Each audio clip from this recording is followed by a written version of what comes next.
Pasca rilis OCCRP, sebuah organisasi jurnalis yang fokus kepada liputan dan penyelidikan terhadap perilaku-perilaku koruptif dan kejahatan terorganisir di dunia, merilis ketika nama Pak Joko Widodo sebagai Presiden Republik Indonesia ke-7 masuk sebagai nominator pemimpin terkorup dunia, memunculkan banyak polemik di tengah masyarakat kita.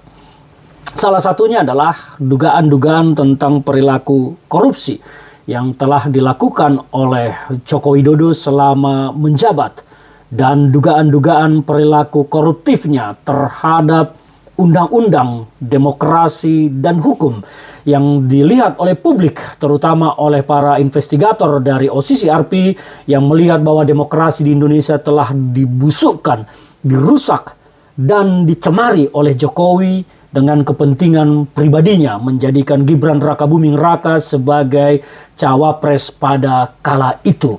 Ini yang terjadi. Nah, pasca rilis dari OCCRP banyak bermunculan laporan-laporan masyarakat terhadap KPK. Ada beberapa kelompok yang telah melaporkan dugaan korupsi atau dugaan perilaku koruptif yang telah dilakukan oleh Joko Widodo kepada KPK. Dan ini adalah seiring tantangan yang diberikan oleh KPK kepada masyarakat. Silakan masyarakat melaporkan ke KPK apabila ada dugaan-dugaan korupsi dari Presiden Jokowi, Presiden ke-7 pada saat itu. Dan sekarang masyarakat banyak datang ke KPK melaporkan dugaan korupsi yang telah diduga dilakukan oleh Joko Widodo selama menjabat. Dan apa yang akan terjadi?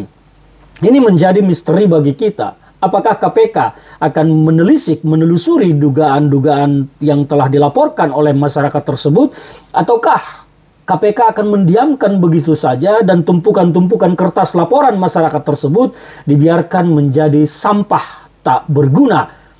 Ini kan menjadi pertanyaan bagi kita. Tetapi sebelum ini ada yang menarik satu. Kantor OCCRP kabarnya mendapat teror serangan bom. Saya membaca di sebuah media nasional kita dengan judul OCCRP diancam bom pasca memasukkan Joko Widodo sebagai nominator pemimpin dunia terkorup. Judul ini memang agak bertendensi sangat negatif terhadap Jokowi. Seolah-olah bahwa Jokowi atau penduduknya atau kelompok yang terafiliasi dengan Jokowi menjadi pelakunya karena pasca ditetapkannya Jokowi sebagai nominator. Itu judul yang saya baca. Tetapi apapun itu, saya tidak sedang mengomentari isi judul atau apapun. Saya mau berbicara tentang kok sebegitu sadisnya ada ancaman terhadap OCCRP. Kita tidak tahu siapa pelakunya. Mungkin dari pendukung Asad, ya, kita tidak tahu, atau dari pendukung kelompok-kelompok lain yang masuk nominator, kita tidak mengerti.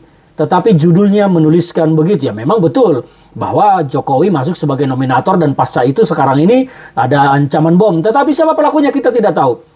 Yang kita mau telisik di sini adalah sejahat itukah memang nama-nama nominator tersebut sehingga harus mengirimkan ancaman bom kepada OCCRP? Ini menjadi pemikiran bagi kita semua. Dan terkait dengan laporan masyarakat terhadap KPK, kita mau melihat KPK apakah akan berani menindaklanjuti laporan-laporan tersebut. Kalau KPK malah bertanya kepada masyarakat, mana buktinya, mana buktinya. Lah terus KPK mau ngapain ada? Bukankah penyidik yang bertugas untuk mengumpulkan bukti?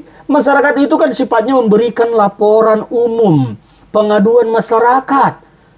Masalah buktinya harusnya kan KPK lah yang bekerja mencari bukti, menemukan buktinya, dan melakukan penyidikan. Ada di KPK istilahnya full bucket, pengumpulan bahan dan keterangan. Panggillah pihak-pihak terkait untuk meminta keterangan dugaan korupsi yang dilakukan oleh Joko Widodo. Sebetulnya banyak pintu masuk untuk mengusut apa yang diduga dilakukan oleh Jokowi selama masa dia menjabat 10 tahun. Banyak sekali. Penetapan PIK BSD itu sebagai PSN, itu bisa pintu masuk karena tidak ada relevansi proyek tersebut terhadap kepentingan negara. Mengapa ditetapkan sebagai PSN? Harusnya PSN itu proyek ditangani oleh pemerintah, bukan oleh swasta. Dan PIK serta BSD itu kan sudah proyek yang berjalan. Kenapa dimasukkan lagi menjadi PSN? Ini bisa pintu masuk. Yang kedua, pintu masuk yang lain adalah gratifikasi yang diduga diterima oleh Kaesang, yaitu jet pribadi. Pintu berikutnya adalah dugaan tambang blok Medan di Maluku Utara. Pintu berikutnya banyak sekali, tidak usah harus disebutkan.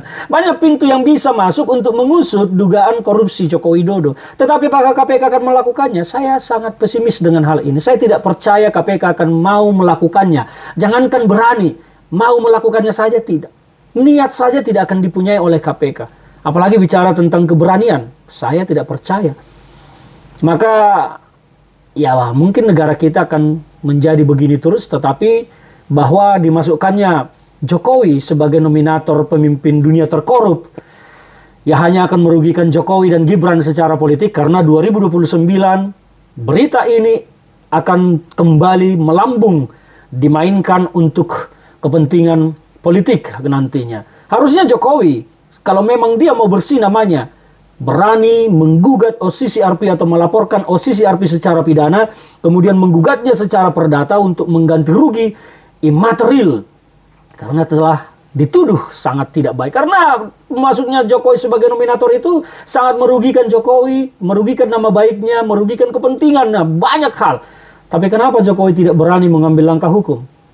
Yang ada justru buzzer-buzzer yang terkerahkan. Siapa yang mengerahkan buzzer-buzzer tersebut di media ataupun di media sosial untuk mengcounter isu tersebut?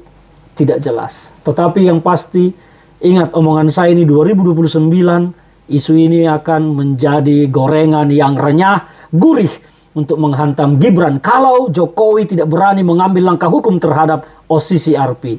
Jadi, oke, KPK, ya mungkin kalian diganti saja namanya menjadi Komisi Pura-Pura Korupsi.